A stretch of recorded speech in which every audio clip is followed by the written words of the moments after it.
Hello guys, நம்ம இந்த வீடியோவில் எதை பற்றி பார்க்க போகிறோம்னா பள்ளி கல்வித்துறை, அதாவது பிஜிடிஆர்பியோட புதிய அறிவிப்புகள் எல்லாமே இந்த வீடியோவில் பார்க்கலாம். வாங்க, நீங்கள் எதிர்பார்த்த அந்த தகவலை பற்றி தான் இந்த வீடியோவில் பார்க்கலாம். எதை எதிர்பார்த்தீங்கன்னா போனஸ் மதிப்பெண் அல்லது நியமன தேர்வு ரத்து, இதில் ஏதாவது ஒன்றாவது நடக்குமா சார்? நிறைய பேர் கமெண்டில் கேட்டுகிட்டே இருக்காங்க. இது இரண்டுமே நடக்கிறதுக்கு 100% வாய்ப்புகள் இருக்குது. ஏன்னா கிட்டத்தட்ட இந்த வருடம் வந்து பார்த்திங்கன்னா 15,159 காலி பணியிடங்கள் வந்து பார்த்திங்கன்னா இருக்குது. இது நிரப்புறதுக்கு வந்து பார்த்திங்கன்னா டெட் பேப்பர் 2 எக்ஸாமில் கிட்டத்தட்ட 94% பேர் வந்து ஃபெயில் ஆகிட்டாங்க. இதை நிரப்புறதுக்கு 6% பேரை வச்சு நிரப்ப முடியாது. தற்காலிக ஆசிரியர்கள் நியமனம் இருக்கே சார் அப்படின்னு கேட்டாங்க நிறைய பேர். அது ஒரு குறிப்பிட்ட பேர் தான் போடுவாங்க தற்காலிக ஆசிரியர். எல்லாருமே பார்த்திங்கன்னா தற்காலிக ஆசிரியர்கள்லாம் நியமிக்க மாட்டாங்க. இதனால் வந்து பார்த்திங்கன்னா தற்காலிக ஆசிரியர்களும் நியமித்தாலுமே வந்து பார்த்திங்கன்னா ஒரு குறிப்பிட்ட இது வந்து பார்த்திங்கன்னா அரசாங்கத்தால் போடுவாங்க.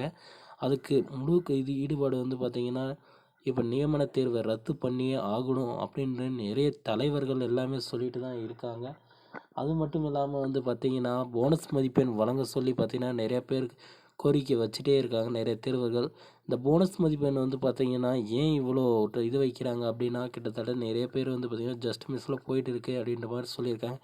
ஏன்னா 70 மார்க் எடுத்தவங்க நிறைய பேர் ஃபெயில் ஆகியிருக்காங்க அப்படின்ற மாதிரி சொல்லியிருக்காங்க. 70 மார்க் எடுத்தவங்களுக்கு போனஸ் மதிப்பெண் ஒரு 15 மதிப்பெண்கள் கிடைச்சா கிட்டத்தட்ட 100% பாஸ் பண்ணுறதுக்கான ஒரு வாய்ப்பு இருக்குது.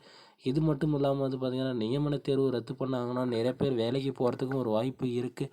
இது எல்லாமே அரசாங்கம் கருத்தில் கொண்டு தான் நியமன தேர்வு வந்து பார்த்திங்கன்னா ரத்து பண்ணுறதுக்கான முக்கிய ஆலோசனைகள் நடந்து கொண்டு இருக்குதா அப்படின்ற சொல்லியிருக்காங்க. இதை பற்றி அன்பில் மகேஷ் வந்து வெளியிட்டிருக்காரு, அஃபிஷியல் நியூஸாகவே வந்திருக்கு அப்படின்ற மாதிரி சொல்லியிருக்காங்க.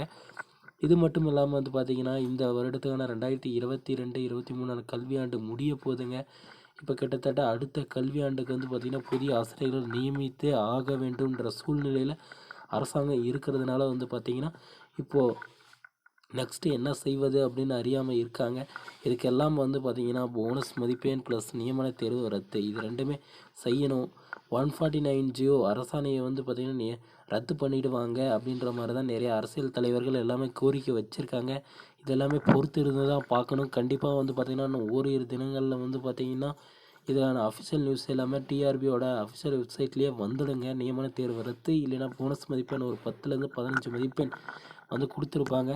இல்லை அப்படின்னா வந்து பார்த்தீங்கன்னா நீங்கள் 70 மார்க் எடுத்தால் பாஸ்ன்ற மாதிரியான அறிவிப்புகள் எல்லாமே வருங்க. வெயிட் பண்ணி ஃப்ரெண்ட்ஸ். Okay, thank you friends. இந்த மாதிரியான யூஸ்ஃபுல்லான வீடியோஸ் வேணால் நம்ம சேனலை சப்ஸ்கிரைப் பண்ணி வச்சுக்கோங்க ஃப்ரெண்ட்ஸ்.